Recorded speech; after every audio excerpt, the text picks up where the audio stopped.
Olá pessoal, tudo bem? Aqui é o professor Diogo para mais uma fascinante aula de ortopedia e traumatologia. E o assunto da aula de hoje é sobre os princípios do tratamento no trauma ortopédico. Vamos começar a aula?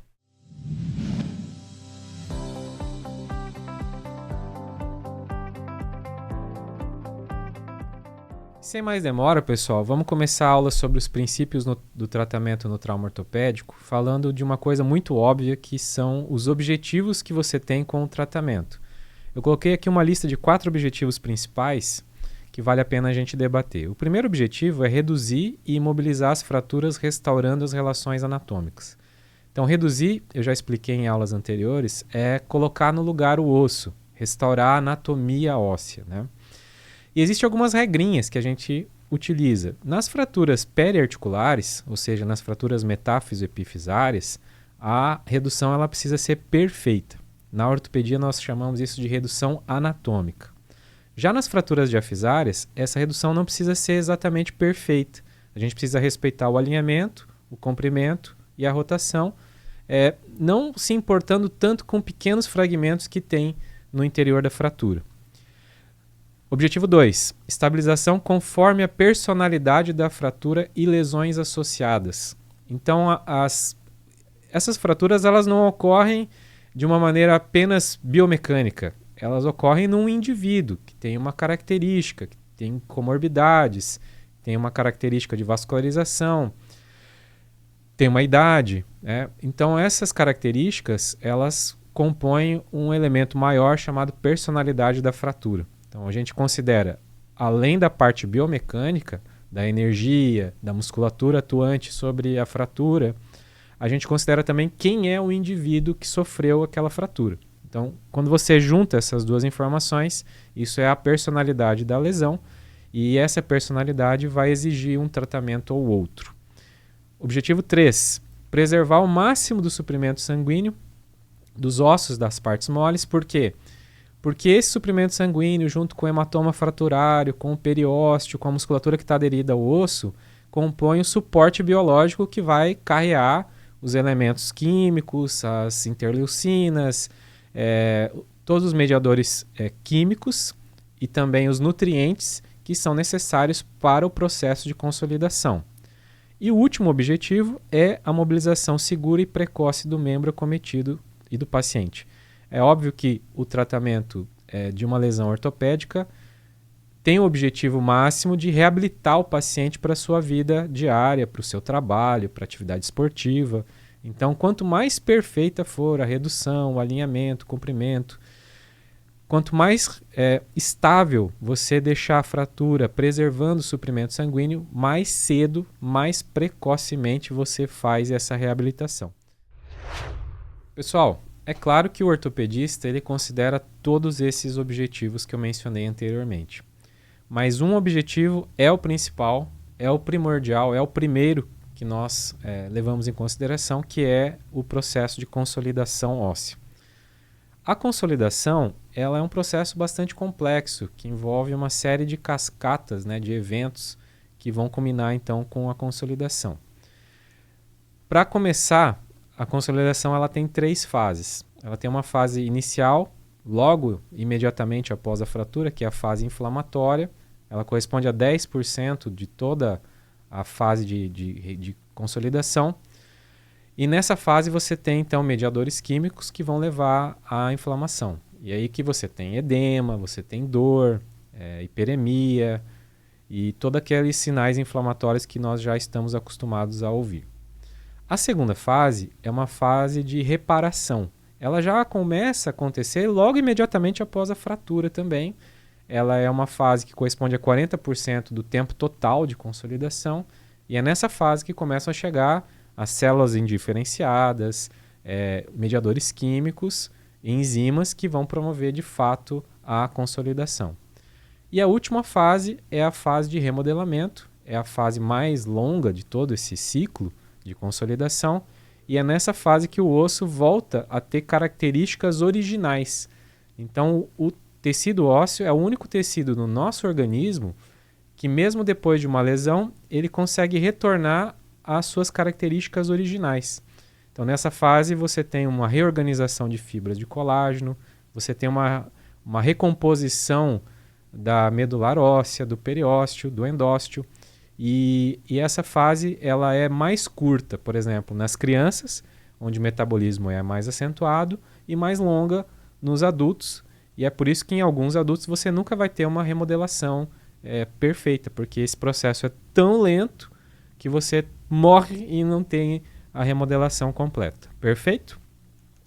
Falando mais especificamente da consolidação, o que acontece de fato, né? São alguns itens aqui para vocês entenderem. Então, logo após a fratura, tem a formação do hematoma fraturário, tem extravasamento do sangue que tem dentro do osso, né? Essa ruptura vascular vai levar à necrose do tecido ósseo, da medula óssea e do periósteo, nos bordos da fratura. Aí vai começar a chegar ali, ó, plaquetas, o material necrótico, eles vão estimular a liberação de mediadores inflamatórios, né? Que são vasodilatadores, que vão promover o extravasamento de plasma, a migração de polimorfonucleares, linfócitos e macrófagos para o foco da lesão e angiogênese. Então, percebam, né? Aquele sangramento do hematoma fraturário ele é fundamental, porque nele tem as plaquetas, ali vai se depositar o material necrótico que vai liberar os mediadores inflamatórios, mediadores químicos que vão estimular a consolidação óssea. Depois disso, com essa chegada de polimorfonucleares, de macrófagos, você vai ter a reabsorção dos tecidos necróticos e isso faz com que apareça o gap, que é o espaço entre os fragmentos, né? Então, muitas vezes o que acontece? Você tem uma fratura que tem um traço de fratura mais simples e às vezes você não percebe no raio-x inicial. Por quê? Porque ainda não tinha dado tempo de formar esse gap. Você pode fazer uma imobilização, pede para o paciente voltar em 1 semana, 10 dias, faz um novo raio-x, com a reabsorção do tecido necrótico, o espaço entre os fragmentos fica evidente, esse gap fica evidente, e aí você constata que existe uma fratura mesmo. Depois disso, da absorção do tecido necrótico, vai ter a chegada das células indiferenciadas, e olha que interessante, essa chegada ela é mediada pela proteína morfogenética óssea, né? Bone Morphogenetic Protein. E alguns estudos levam em consideração uma reposição, né? Uma suplementação dessa proteína para facilitar o processo de consolidação. Logo em seguida vai ter a produção de tecido fibroso, de cartilagem em tecido ósseo primário, que vai preencher e circundar a fratura. O periósteo, o endósteo, começa a produzir osso na periferia, né? Formando um calo duro. Então, é uma ossificação intramembranosa, que é característica do periósteo e do endósteo. E no interior da fratura, lá na medular, nós vamos ter a formação de tecido fibroso e cartilagem num processo de ossificação endocondral, que é diferente da intramembranosa. Esse processo de ossificação endocondral ele vai constituir um calo mole. Então, na periferia do osso, no processo de consolidação, nós temos o calo ósseo. Na periferia, pelo periósteo e pelo endósteo, vamos ter o calo duro. E no interior da fratura, nós vamos ter o calo mole, que é um processo de ossificação endocondral. Depois vai começar a chegar os elementos químicos, né, como cálcio, fósforo, vai ter uma mineralização do calo. Isso vai aumentar a rigidez, vai dar estabilidade para a fratura e com isso a gente vai ter a melhora da dor. E quando nós temos uma melhora da dor, percebemos mais estabilidade nos fragmentos, isso a gente chama de consolidação clínica. E com a consolidação clínica, você já está autorizado a retirar imobilizações, a liberar fisioterapia, descarga parcial de peso ou descarga total, a depender do paciente e da fratura.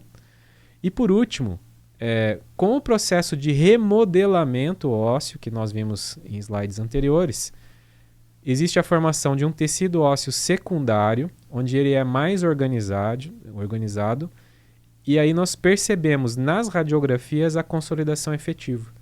E isso a gente chama de consolidação radiográfica. Então, a consolidação radiográfica, ela é posterior à consolidação clínica. Então, primeiro nós temos uma consolidação clínica, mas no raio-x você ainda não percebe uma consolidação completa. Depois do processo de remodelamento, depois de uma reorganização das fibras do colágeno, depois de uma descarga de peso que facilita essa organização, é que você percebe de fato uma consolidação radiográfica. Perfeito? E resumindo mais um pouco, pessoal, no final das contas, o que o ortopedista tem de papel? Ele precisa estabilizar a fratura o melhor possível, utilizando uma boa imobilização, uma boa técnica de redução, uma boa fixação, considerando preservar o suporte biológico ao máximo, a vascularização, né, o suprimento sanguíneo do osso, as condições de partes moles, o hematoma fraturário. Então, no final das contas, todo o esforço do ortopedista é para fazer com que o osso fraturado tenha a máxima estabilidade, preservando o suporte biológico. É esses dois fatores que são fundamentais. E, pessoal, existem duas maneiras, basicamente, de você estabilizar uma fratura. Vamos colocar assim que são dois grandes grupos. Tem as fraturas que podem ser manejadas de forma conservadora, ou seja, sem necessidade de procedimentos cirúrgicos, e tem aquelas fraturas que são tratadas de forma cirúrgica. Desses dois grandes grupos, mais ou menos uns 70% das fraturas são tratadas de forma conservadora e 30% de forma cirúrgica.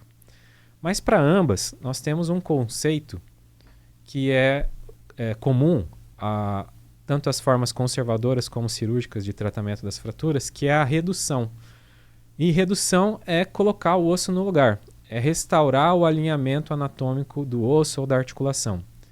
E existem duas formas de fazer a redução, tanto a aberta quanto a fechada. A redução aberta é aquela que você faz uma incisão cirúrgica, divulsiona partes moles até você chegar na fratura. Chegando na fratura, você vai olhar os fragmentos e encaixá-los, como se fosse um quebra-cabeça mesmo. Nas reduções fechadas, você não precisa fazer nenhuma incisão. Você tem um intensificador de imagem, um raio-x dinâmico, né? Onde você, com manobras, encaixa os fragmentos e restaura a anatomia. E existe uma terceira forma, que seria intermediária, onde você faz pequenas incisões e introduz alguns equipamentos, né, alguns instrumentos que facilitam a redução. A gente chama isso de mini incisões para redução. Então, uma forma intermediária entre uma redução fechada e aberta. Esse é o conceito da redução. Vamos falar agora, pessoal, do tratamento conservador das fraturas, tá ok? Então, por que nós tratamos as fraturas? Já vimos anteriormente ali nos objetivos, mas aqui tem uma definição um pouquinho mais direta.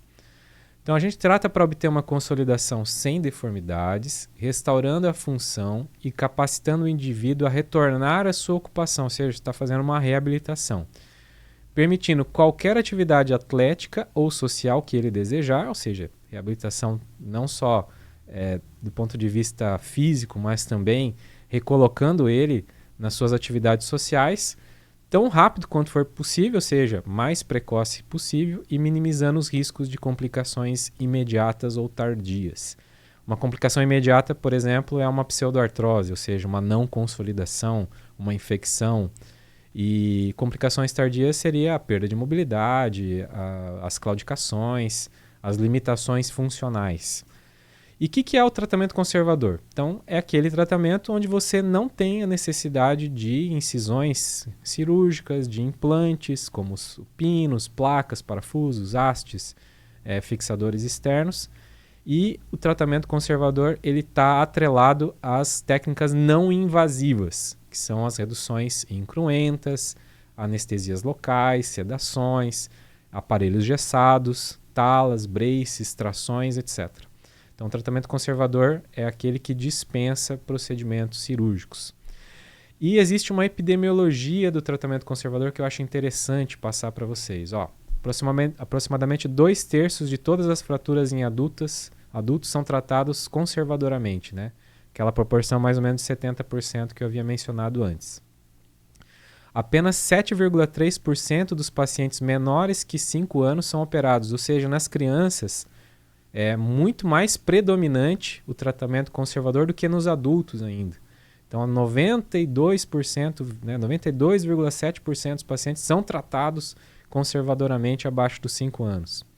As fraturas do membro superior são tratadas mais conservadoramente que as do membro inferior.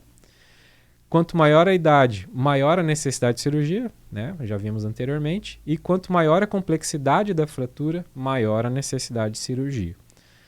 E eu gosto de acrescentar ainda algumas relações de trabalho. Então, pacientes que têm alguns tipos de trabalho que exigem mais do físico, geralmente precisam mais de cirurgia do que aqueles que têm trabalhos mais burocráticos, mais leves. Então, é um acréscimo que eu estou fazendo aqui.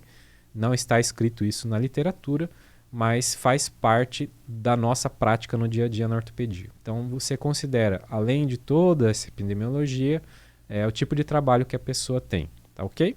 Nesse gráfico ali mais abaixo, a gente está vendo a porcentagem de tratamento cirúrgico em cinza e vermelho o tratamento não cirúrgico. Então percebam que no começo da vida, né, é um gráfico que tem a idade e a porcentagem de cirurgia. Já nos primeiros anos de vida ali você tem muito mais a predominância do tratamento não cirúrgico.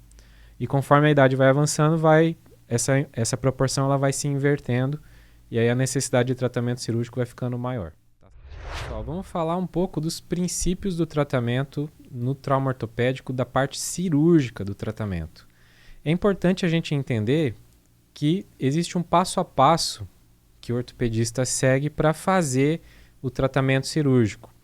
Esse passo a passo ele contém 4 passos principais, né? O planejamento pré-operatório com a classificação das fraturas, a escolha da melhor abordagem, ou seja, qual é o método de redução que nós vamos ter para aquele paciente, para aquela fratura, qual é a melhor técnica de osteossíntese, ou seja, qual é a melhor técnica de fixação da fratura, e para essa fixação, qual é o melhor implante. Então a gente vai ter esse passo a passo em 4 etapas. Um planejamento com classificação, qual que é a melhor abordagem, né, de redução, aberta ou fechada, melhor técnica de osteossíntese, estabilidade absoluta ou relativa, e qual que é o melhor implante para, vamos dizer assim, proceder àquela técnica de osteossíntese que você escolheu. Vamos falar da primeira etapa, que é o planejamento do tratamento cirúrgico. E nesse planejamento nós temos 2 atos reflexivos, né? A classificação, que é um aspecto puramente biomecânico, você vai analisar através das radiografias, tomografias, ressonância magnética, qual é a característica física das fraturas. E, em segundo lugar, é a identificação da personalidade da fratura, que além de considerar todos esses aspectos biomecânicos, você ainda considera características do indivíduo. Qual é o indivíduo que sofreu trauma ortopédico, a idade que ele tem, o tipo de trabalho que ele faz, se ele tem alguma comorbidade, se ele é tabagista, etilista, se ele está comprometido com o tratamento. E também você pode incluir aqui alguns aspectos socioeconômicos, se realmente a gente tem o material disponível para fazer o tratamento. Então todos esses elementos que não são necessariamente técnicos, mas epidemiológicos, sociais, econômicos, todos eles compõem essa personalidade da fratura e o ortopedista leva isso em consideração. É muito importante salientar que esses elementos nem sempre são conhecidos e nem sempre são muito bem avaliados pelos profissionais. E às vezes acontecem algumas falhas de avaliação e nessas falhas é que as indicações não ficam tão perfeitas e alguns tratamentos podem sair errado. Então, quanto mais fidedignas são as avaliações desses elementos, mais precisas são as indicações. E com isso, melhores os tratamentos e mais saúde para o paciente, correto?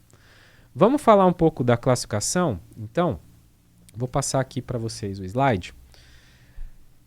É uma classificação difícil. É uma classificação que é a mais utilizada no mundo hoje, a classificação AO, que é uma associação de ortopedistas sediada na Suíça. E essa é a classificação que, vamos dizer assim, é a mais fidedigna ali com relação à intensidade, à direção e o sentido da força que proporcionaram a fratura. É uma classificação alfanumérica, então ela tem números e letras, e talvez ela seja um pouquinho difícil de entender, mas eu vou tentar fazer um passo a passo bem lento ali para a gente poder chegar ao resultado.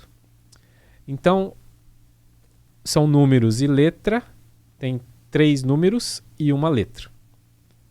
O primeiro número, o número que vem na frente, é o osso fraturado.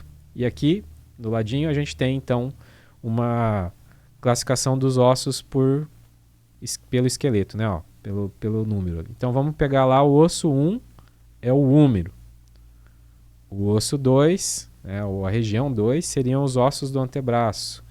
A região 3 seria o fêmur, a região 4 seria os ossos da perna, e assim sucessivamente, né? A gente vai ter como primeiro elemento ali da classificação um número, e esse número tem a ver com o osso fraturado. Perfeito? O segundo número tem a ver com a região do osso que foi fraturado. Então, no número, a gente tem uma região proximal, uma região média e uma região distal. A gente tem a metáfise e epífise proximal, a diáfise e a metáfise e epífise distal. Então, uma fratura da diáfise do húmero, ela leva número 1, que é o húmero, e número 2, que é a diáfise do húmero. Então, as fraturas da diáfise do húmero são de número 12. As fraturas do terço proximal do húmero, elas levam primeiro o número 1, que é o húmero, e número 1, de novo, que é a parte proximal do húmero. Então, as fraturas do terço proximal do húmero levam o número 11. Vamos pegar o fêmur. O osso fêmur leva o número 3. E a diáfise do fêmur leva o número 2. Então, uma fratura da diáfise do fêmur ganha na classificação o número 32. Ok? Seguinte. Aqui tem alguns exemplos, né? Só para fazer aqui um exercício simples, né? Então, aquela fratura que tem na radiografia. Os ossos que estão fraturados são a tíbia e a fíbula. Então, esse segmento, convencionalmente, arbitrariamente, é o segmento 4 na classificação, que é a perna, os ossos da perna. Então, o primeiro número é 4. E qual que é a região do osso fraturado? A diáfise, que convencionalmente, arbitrariamente, é o número 2. Então, é uma fratura da diáfise dos ossos da perna. Então, o primeiro número é 4. Segundo número é 2. Então, essas são fraturas que levam à classificação 42. Certo? Na região da metáfise, mais um exemplo. O osso fraturado é o rádio, né, vamos dizer assim, o antebraço é o segmento, né, que tem a fratura, que contém a fratura. No exemplo 1, mais à esquerda, nós temos uma fratura extraarticular. O segundo exemplo é uma fratura parcial articular. E o exemplo 3 é uma fratura completa articular. Mas todas elas são 23. Por quê? Porque 2 é o segmento antebraço, onde tem o rádio e a una, e 3 é a metáfise distal do antebraço. Tá certo? Então, todas essas fraturas, apesar de características diferentes, são 23.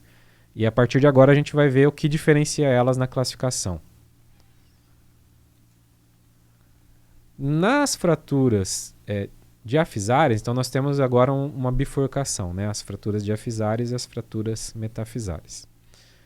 Nas fraturas diafisárias, o próximo elemento da classificação é a letra. Então nós tivemos 2 números e agora temos uma letra. Essa letra é o subtipo das fraturas diafisárias que nós vimos nas aulas anteriores. Então lembrem lá que nós tínhamos 3 subtipos das fraturas diafisárias, que são as de traço simples, as com terceiro fragmento e as cominutivas, certo? Então, a letra 1 seriam aquelas, a letra A, aliás, seria aquelas que têm o traço simples, a letra B, as com terceiro fragmento, e a letra C, as que têm fraturas complexas cominativas. Então, uma fratura da diáfise do fêmur, 3 porque é fêmur, 2 porque é diáfise e A se for traço simples, B se for um traço com asa de borboleta e C se for uma fratura cominativa, correto? Então, uma fratura da diáfise do fêmur com traço simples é 32A. Vamos ver alguns exemplos? Então, aqui tem fraturas da perna, né? Dos ossos da perna.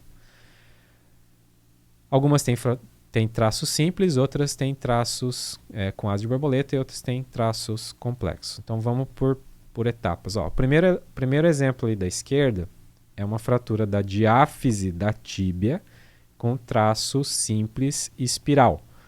Então, a tíbia, os ossos da perna é 4, a diáfise é 2, 42, o traço simples é A. O segundo exemplo é a mesma situação, só que o traço simples é transverso, mas não deixa de ser traço simples, então continua sendo 42A. O terceiro exemplo é uma fratura oblíqua, 42A. O quarto exemplo já tem um terceiro fragmento. Aí você vai colocar 4 porque é tíbia, ossos da perna, 2 porque é diáfise e B porque é uma fratura com terceiro fragmento. E o último exemplo é 42C, porque é uma fratura segmentar que está classificada como uma fratura complexa, cominativa, correto? E o último número, então são 2 números, uma letra e um número, correto? O último número é o subtipo do tipo.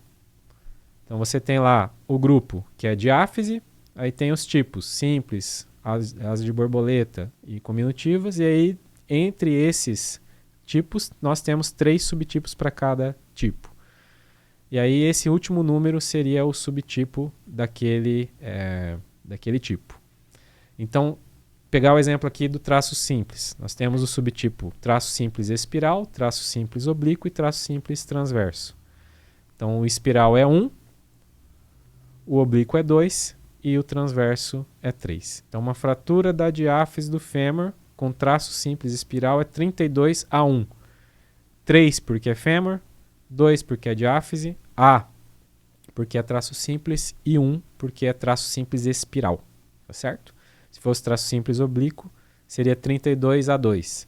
Se fosse traço simples transverso, seria 32A3. Muito bem. Então tem alguns exemplos ali. Vamos pegar os mesmos exemplos anteriores, né? Então a primeira imagem aqui da tíbia é um traço simples espiral, né, da diáfise. Então é 42, porque é a diáfise dos ossos da perna. Com traço simples é A e espiral é 1. Então essa primeira aqui é 42A1. A segunda é 42A3, porque é um traço simples transverso. A terceira é uma 42A2, porque é um traço simples oblíquo. A quarta seria um 42B. Aí eu não lembro exatamente o subtipo, mas é provavelmente 42B2, porque é uma cunha em inclinação, né? Bending wedge. E o terceiro tipo ali é um 42C. Se não me falha a memória, é 42C2, que são as fraturas segmentares, correto? Então, pessoal, é um pouco complexo, mas é possível fazer. Agora vamos ver as que são da metáfise, tá? Proximal ou distal. Da mesma forma, o segmento não muda, né? Os 2 números iniciais ali. Vamos imaginar o rádio. É o segmento 2, o rádio distal 3. O rádio proximal é 1. Então, as fraturas metafisárias 21 ou 23, que aí os 2 são as da diáfise, né? E aqui, o elemento letra, ele tem a ver também com as aulas anteriores, né? O que é extra-articular é A, o que é articular parcial é B e o que é articular completo é C. Então aqui a gente tem alguns exemplos, ó. Todos eles são fraturas 23. Né? Por quê? Porque é rádio, segmento 2, 3, a metáfise distal. A primeira imagem aqui é A. Por quê? 23A, porque é a extra-articular. A segunda, 23B. Por quê? Porque é parcial articular. E a terceira é 23C, porque ela é completa articular. E aí o último número seria aquele subtipo, né, que nós temos. Vamos puxar aqui o subtipo do tipo C. Né? Então o C1 seria metafisária simples e articular simples. O C2, metafisária complexa com articular simples. E o C3, que é o bagaceiro, né? É o metafisário complexo com articular complexo. Então aqui tem alguns exemplos. Ó. Vamos começar lá. Esse mais de cima aqui são as fraturas 23A, então as extraarticulares. O segundo exemplo é a 23B. E o terceiro exemplo ali é uma 23C. Só que é um traço metafisário simples e articular simples. Então seria 23C1. E o último exemplo ali seria 23C3. Então, antebraço é 2, 3 metáfise distal do rádio, traço metafisário complexo C, né? E traço articular complexo 3. Então, fratura completa articular C, traço metafisário e articular complexo 3. Então, 23C3. E a segunda etapa, pessoal, é agora passando para a parte prática mesmo da ortopedia, que é a cirurgia propriamente dita, né? Então, qual é a melhor técnica que nós vamos empregar? Qual é a melhor metodologia que nós vamos empregar? E aí, essa metodologia, nós temos que escolher qual é a melhor forma de reduzir a fratura, de restaurar o alinhamento anatômico, qual é a melhor técnica de fixação e quais são os melhores implantes que são apropriados para a execução daquele procedimento cirúrgico. Vamos falar um pouco então, começando aqui, pela redução. Então, qual é a melhor abordagem, né? A redução fechada ou a redução aberta? Quando a gente tem uma fratura articular, onde você precisa de uma restauração perfeita da articulação, da metáfise, da epífise, é mais apropriado você fazer reduções abertas. Por quê? Porque se você precisa encaixar as peças do quebra-cabeça de forma perfeita, às vezes só com a visualização indireta no intensificador de imagem não é possível você fazer a restauração perfeita. Então você precisa olhar os fragmentos a olho nu. Você tem que ter uma visualização direta dos fragmentos para encaixá-los. Então, de forma geral, as fraturas que requerem um alinhamento anatômico perfeito são melhores abordadas com redução aberta. Já nas fraturas diafisárias, onde você considera mais o alinhamento, o comprimento, a rotação, é mais possível você se utilizar de reduções fechadas. Por quê? Primeiro porque é possível, né? Você não precisa ter um alinhamento anatômico perfeito. Segundo, quando você faz uma redução fechada, você está preservando mais as partes moles. Você está fazendo com que o suporte biológico seja preservado. E aí você facilita a consolidação.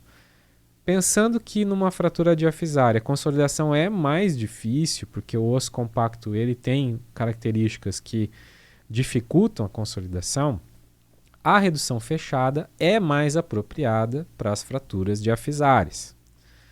Já as reduções abertas no osso metafisário, né, nas fraturas articulares, periarticulares, esse osso é mais ricamente vascularizado. Então, o risco que você tem de não consolidação é menor. Então, assim, tem algumas regras gerais, né? Então, as fraturas diafisárias são melhores abordadas com reduções fechadas. E as fraturas metafisárias e epifisárias são melhores abordadas com reduções abertas. Não é sempre assim. Aqui eu estou passando para vocês um caminho das pedras, mas vai haver algumas situações de exceção que a gente sempre se pergunta, mas por que né? Não existe na medicina uma obrigatoriedade com essa teoria. tá? Não tem uma teoria que se encaixa a todas as circunstâncias. Mas a gente tem que partir de algum conhecimento para poder fazer a escolha. Então é importante que vocês tenham essa ideia na cabeça, mas sabendo que alguma vez ou outra, se você levar em consideração toda a personalidade da fratura, né, ou seja, todas as características sociais, econômicas, individuais ali que você tem que analisar para indicar o melhor tratamento, então você vai ter algumas escolhas que podem ser incongruentes. E essa incongruência é normal e aí é que acontecem as complicações. É óbvio que quanto mais você minimiza isso, quanto mais conhecimento você tem dos elementos que estão ali interferindo na fratura, melhor a sua escolha, menor o risco de complicações. Mas podemos saber que eventualmente acontecem algumas incongruências e isso pode prejudicar o paciente, né? Então, saber um pouco da teoria é importante para tentar minimizar isso. E qual que é a melhor técnica de fixação? E aí a gente vai passar para o conceito de estabilidade absoluta ou relativa. A estabilidade absoluta, eu vou passar o próximo slide para vocês entenderem melhor. A estabilidade absoluta é uma técnica de osteossíntese onde você vai neutralizar todos os vetores de força que passam pela fratura, ou que passaram pela fratura, ou que estão potencialmente acumulados na fratura. Então você considera, se tem um mecanismo de torção, você vai reduzir a fratura e vai estabilizar absolutamente aquele vetor para que não aconteça uma deformação novamente, né? Então você reduz, você empresta a sua energia, a energia do seu corpo, né, para aquela fratura voltar para o lugar, e aí para manutenção dessa posição, você vai empregar um implante que estabiliza completamente esse vetor de força. E isso com todos os vetores de força que passam pela fratura. Então a estabilidade absoluta, ela neutraliza todos os vetores. Entendam que para você neutralizar todos os vetores, muito provavelmente você vai precisar fazer uma redução aberta. Por quê? Porque você precisa ver todos os fragmentos, encaixá-los e fixá-los. Então a estabilidade absoluta, por um lado, ela aumenta a estabilidade, mas por outro lado ela prejudica o suporte biológico. Então ela é mais apropriada para as fraturas metafisárias, epifisárias. Por quê? Porque é nessas que você tem menor risco em comprometendo o suprimento sanguíneo, comprometendo o suporte biológico, você ter menos complicações. Então, as estabilidades, as técnicas de estabilidade absoluta, elas priorizam a estabilidade e precarizam o suporte biológico. É uma gangorra. Então, você tem a estabilidade como objetivo principal, não se preocupando tanto com o suporte biológico. Então, isso é mais apropriado onde? Onde já tem condições boas de suporte biológico, principalmente nas fraturas metafisárias. A estabilidade relativa, ela é ao contrário. Então, você tem uma estabilidade onde você dá menos importância, mas você dá a máxima prioridade para o suporte biológico. Então você não está preocupado em neutralizar todos os vetores de força. Você não precisa deixar anatômica a redução. Você precisa evitar que o suprimento sanguíneo, que o hematoma fraturário seja invadido, que a vascularização seja prejudicada. Por quê? Porque essa fratura já é difícil de consolidar. E aí, se você precariza ainda mais o suporte biológico, a fratura não consolida. Então você não está tão preocupado com a estabilidade, mas você está muito preocupado com o suporte biológico. E essa relação é importante na hora da análise. Então você vai escolher o melhor implante, a melhor técnica de osteossíntese, a partir do que você quer priorizar. Eu quero priorizar mais a estabilidade? Estabilidade absoluta, mas saiba que a parte biológica pode ser um pouco prejudicada. Eu não quero priorizar a estabilidade, mas eu quero dar a máxima priorização para o suporte biológico. Então, estabilidade relativa. Pessoal, vamos falar agora, então, dos implantes que são apropriados para a aplicação da técnica da estabilidade absoluta. Eu vou destacar 3 implantes, né? O parafuso de compressão interfragmentária, as placas de compressão dinâmica e as bandas de tensão. Então vamos começar com os parafusos de compressão interfragmentária. Esses parafusos, eles são apropriados para estabilidade absoluta e são bastante utilizados nas fraturas oblíquas e espirais. Então você tem o traço da fratura e esse parafuso ele entra perpendicular ao traço. E aí é ele que faz a neutralização dessa força de rotação ou de deslizamento que é o que tem nas fraturas oblíquas. Tá ok? Então, os parafusos, parece que é um parafuso comum assim de madeira, né, de parede, mas não é. Ele tem uma tecnologia embarcada. E é importante vocês entenderem um pouquinho sobre isso, né? Então a gente tem várias características do parafuso que são bem estudadas. A gente tem o diâmetro externo, o diâmetro interno, a gente tem uma relação entre a rosca de cima e a rosca de baixo, que a gente chama de passo de rosca. O parafuso tem uma cabeça, ele tem um corpo. Então, todas essas características, elas variam de parafuso para parafuso, mas basicamente nós temos 2 tipos de parafuso, que são os esponjosos e os corticais. Pelo nome você já deve perceber, né, que um parafuso é mais apropriado para o osso esponjoso e outro parafuso é mais apropriado para o osso cortical. Basicamente o que diferencia os dois é o passo de rosca e a profundidade da rosca. Então nos parafusos esponjosos, o intervalo entre uma rosca e outra é maior, e a profundidade da rosca também. Por que isso? Para dar mais atrito entre o metal e o osso. Porque é um osso mais mole, então quanto mais atrito tiver, mais área de contato entre o parafuso e o osso, mais estabilidade dá. Já no parafuso cortical, o intervalo entre uma rosca e outra, o passo de rosca é menor, e a profundidade da rosca também. E esse é mais apropriado para as fixações nas fraturas corticais, tá ok? Então, parafuso de compressão interfragmentária, ele é utilizado principalmente nas fraturas oblíquas e espirais, e ele tem uma técnica de inserção que é a técnica do túnel liso. Então, vou explicar aqui para vocês. Dá para ver ali pela imagem, né, pelo vídeo. Existe a fratura, que tem essa obliquidade, e quando você vai aplicar o parafuso de compressão interfragmentária, na porção proximal, ali no fragmento de cima, vamos dizer assim, você faz um orifício com um diâmetro maior. E na porção de baixo da fratura, no fragmento de baixo, você faz o orifício com uma broca com diâmetro menor. Por que isso? Na parte de cima, onde o diâmetro é maior, o parafuso vai entrar liso nesse túnel. E quando ele entra na região onde tem o furo com diâmetro menor, a hora que você aperta o parafuso pela cabeça, o fragmento inferior ele é tracionado contra...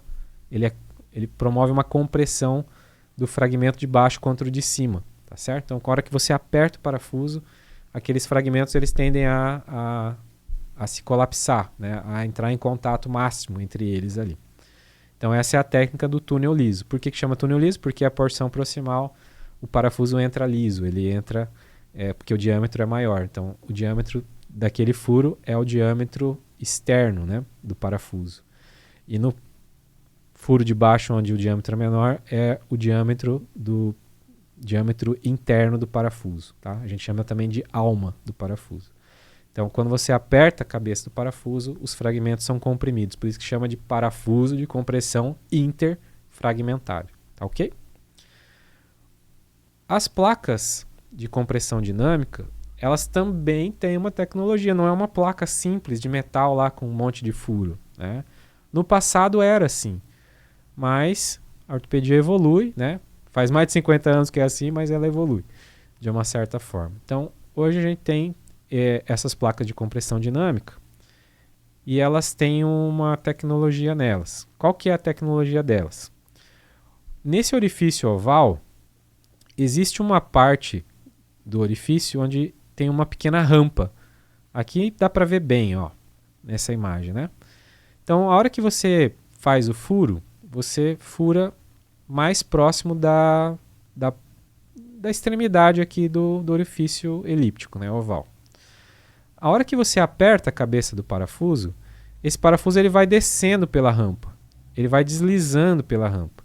E no que ele desliza, ele vai promover a compressão da fratura em alguns milímetros, né, 1 ou 2 milímetros. Então, isso fazendo de um lado e fazendo do outro, vai ter uma compressão dos fragmentos. Então, esse tipo de placa é muito importante nas fraturas transversas. Então, você tem lá os dois pedaços, né, na compressão, precisa de compressão. E aí você tem o parafuso que é colocado numa rampa, ele vai deslizando, e o do outro lado também. E aí, quando você tem o aperto, você tem a compressão no foco de fratura. Então, essa é uma placa com uma tecnologia embarcada que promove a compressão dinâmica. Então, a partir do momento que você dinamicamente faz a rosca do parafuso, você tem uma compressão no foco de fratura. E o último implante que está associado à estabilidade absoluta são as bandas de tensão. As bandas de tensão, elas são técnicas, né, que nós utilizamos para neutralizar forças de tensão. Os dois exemplos clássicos, né, são no olecrano e na patela. Então, essas bandas de tensão, elas são capazes de converter as forças de tensão em forças de compressão. E como é que elas fazem isso? Então, no caso da patela aqui, você tem uma força de tensão exercida pelo tendão do quadríceps e pelo tendão patelar, onde os dois fragmentos da patela elas tenderiam a se afastar, né? O tendão quadricipital ele está inserido no polo superior da patela, tá certo? Quando você aplica a banda de tensão, você converte, olha o que eu estou falando, você converte o ponto de inserção que antes estava no polo superior da patela para o polo inferior da patela. Então, ao invés do tendão quadricipital puxar o fragmento proximal, ele vai puxar o fragmento distal contra o proximal. E aí você tem uma compressão no foco de fratura e aí você tem a consolidação, tá certo? Então, entendam, existe uma conversão de força de tensão em força de compressão pela mudança do ponto de inserção do tendão quadricipital. Então você transfere esse ponto de inserção através dessa técnica de banda de tensão e onde ele afastaria os fragmentos, ele ajuda a comprimir. Vamos ver agora aqueles itens que vão ser apropriados para estabilidade relativa. Também vou dar 3 exemplos. O primeiro deles é a haste intramedular. Então a haste intramedular ela é inserida através de reduções indiretas, na maioria das vezes. É bastante utilizada na diáfise de ossos longos, principalmente o húmero, fêmur e tíbia. Existem várias técnicas, né, para você fazer, mas há duas ali que são as mais apropriadas, que são a anterógrada e a retrógrada. Então a anterógrada é quando você insere a haste de proximal para distal e retrógrada quando você insere de distal para proximal. Então a haste intramedular ela é inserida, vamos ver um exemplo aqui do fêmur, né? Tem uma incisão na lateral da coxa, no terço proximal, é localizado o ponto de inserção da haste, que é na fossa piriforme. É introduzido um fio guia que vai por dentro do osso, na medular, até a fratura, e depois da redução da fratura indireta, é colocada esse fio para o outro lado no fragmento distal. Aí é fresado o canal, ou seja, é passada essa broca grosseira, né, com diâmetros variados para limpar o canal medular e aumentar o canal medular. E depois que foi feita essa fresa, essa limpeza, aí sim é introduzida a haste. E a haste é introduzida tudo por esse fiozinho que está dentro do osso, né? Então ela é batida ali com um martelo, né? Ela vai entrando e vai se adaptando ali à medular óssea. E depois, para a gente controlar as rotações, são colocados alguns parafusos travando a haste, tanto na parte proximal dela quanto na parte distal. Tá certo? Então essas são as hastes intramedulares. As placas, olha só que interessante, não é porque é uma placa que ela é estabilidade absoluta sempre. Então as placas elas podem ser utilizadas também como estabilidade relativa. Então nesse caso aqui você tem a placa ponte, onde você faz uma incisão na parte proximal do osso, né? E uma incisão na parte distal, e aqui no meio fica a fratura. Então você põe a haste pela parte proximal distal, desliza ela por baixo da musculatura, passando pela fratura e pesca ela lá do outro lado. E daí você trava ela em cima, trava ela embaixo, como se fosse uma ponte, né? E essa técnica é bastante interessante também. Aqui tem um exemplo no vídeo, né? Então você faz uma incisão, ó. Aqui ele está usando um instrumento aí de redução. A gente não utiliza isso com muita frequência, né? Mas ele promove a tração com redução. Então ali ele desenhou a fratura, está planejando qual placa ele vai colocar. Isso tudo é feito com intensificador de imagem, né? Ele faz uma incisão proximal, depois ele vai fazer uma incisão distal. Agora ele está só marcando ali na pele, fazendo um planejamento pré-operatório, né? Agora ele vai fazer as incisões, ó. Vai fazer a incisão ali. Começou pelo distal, depois vai fazer a incisão proximal. Ele vai inserir a placa por baixo da musculatura, né? Uma placa submuscular. E ele vai deslizar e pescar ela lá no acesso distal à fratura. E depois ele vai fixar os parafusos, tanto na parte proximal quanto na parte distal. E com isso ele não envolve o hematoma fraturário, ele não invade, né, as partes moles ali. Então é uma técnica de estabilidade relativa, correto? E a último implante da estabilidade relativa são os fixadores externos. Podem ser utilizados em qualquer tipo de fratura, permite montagens em vários planos e várias configurações possíveis.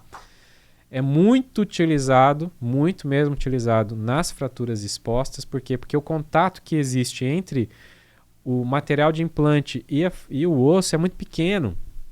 Então o risco de infecção aqui é muito baixo. Imagine que fosse uma placona aqui, né? Ou uma haste que fosse intramedular e tivesse o máximo contato entre o metal e o osso. Se houvesse qualquer contaminação, aquilo ali faria um biofilme e infectaria o material de implante e causaria um grande transtorno. Então, o fixador externo ele permite a imobilização com o mínimo de contato entre o metal e o osso, e isso ajuda a reduzir o risco de infecção. Também é um equipamento relativamente fácil de introduzir, né? Até o ortopedista menos experiente, um R1, por exemplo, já conseguiria fazer a fixação. Tem desvantagem porque ele não é tão estável. Imagine que a estabilidade máxima é aquela que o material de implante está justa ósseo. Agora o fixador externo ele está à distância, então ele dá menos estabilidade. Tem ainda algum potencial de infecção dos pinos, mas geralmente na parte superficial, não lá na parte óssea. Ele restringe a mobilidade precoce, já que ele não dá tanta estabilidade. Você também tem medo, né, de soltar o paciente para fazer uma mobilização. E ele é pouco tolerado, porque ele fica para fora da pele, né? Nem para vestir a roupa você consegue direito com o fixador instalado. Então é muito, muito pouco tolerado. O fixador externo, ele tem uma técnica também de aplicação, né? E geralmente o que a gente faz é, mais próximo da fratura, os pinos têm que ficar o mais próximo possível, geralmente 1,5 cm, 2 centímetros da fratura. E os pinos mais distantes ficam o mais distante possível, né? Então, no caso da tíbia ali, esse exemplo que ele está mostrando, 2 pinos mais próximos da fratura vão ficar mais próximos possível e os 2 mais distantes vão ficar o mais distante possível. Isso confere mais estabilidade. Quanto menos conexões, melhor. Quanto mais emendas que você faz ali nos tubos do fixador externo, mais instável, maior risco de movimentar o fixador existe. Colocar duas barras, né, uma paralela à outra, deixa mais estável o segmento estabilizado, segmento fixado, e mais de um plano mais estável. Então, por exemplo, na Tibia você poderia fazer um plano de fixação ortogonal, né? E aí você teria o máximo de estabilidade possível. Tá ok? Esses foram os princípios do tratamento no trauma ortopédico. Na aula presencial, eu vou levar alguns exercícios para que vocês possam escolher as melhores técnicas, os melhores implantes, as melhores formas de tratamento para os pacientes desses exercícios. Com esse slide, eu me despeço de vocês e vejo vocês, então, na próxima aula. Até mais.